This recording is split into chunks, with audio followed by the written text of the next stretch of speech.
Hello everyone. As we dive into Module 3, let's focus on how to excel in this week's assignments by aligning your work with the module's objectives and the provided rubrics. But first, let's reflect briefly on Module 2.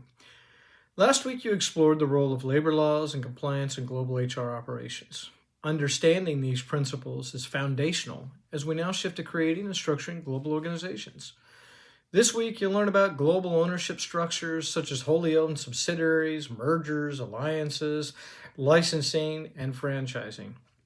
You'll also examine the HR's role in supporting these structures and managing the unique challenges that arise when operating across borders.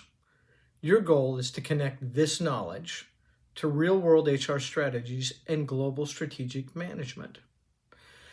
So your key assignment this week is a podcast assignment. In this task, you'll create a podcast discussing HR's role in structuring global organizations. To do well, you'll need to focus on specific examples from your textbook and external resources. For instance, highlight HR's involvement in setting up joint ventures or managing alliances. Use clear language and ensure your podcast aligns with the rubric. Strong submissions will include a clear introduction to the topic, relevant examples and connections to HR practices, and a concise delivery within the time limit.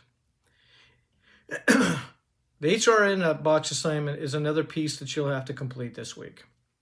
This activity involves applying the concepts from your readings to solve a practical HR scenario.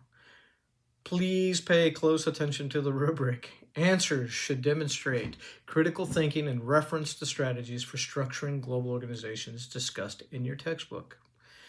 Take your time to draft responses that are both detailed and practical. The more you connect your answers to real-world applications, the stronger your submission will be.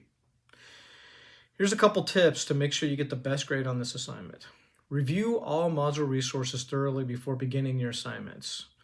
These include the chapters in the textbook and different supplemental videos you can pull from anywhere. An example might be the dramatic globalization of business from LinkedIn Learning that provides some insights to some global challengers. There's literally hundreds, if not thousands of them out there that talk about global HR. Pull from those resources. It'll provide for a better response. Use examples from your textbook, supplemental materials to enrich your podcast and your HR inbox responses. Referencing these resources will strengthen your work and ensure it meets the rubric's criteria. Finally, if you have any questions, concerns, you need any clarification on the assignment, I want you to do well. So please don't hesitate to reach out. Let's make this a good week. Good luck.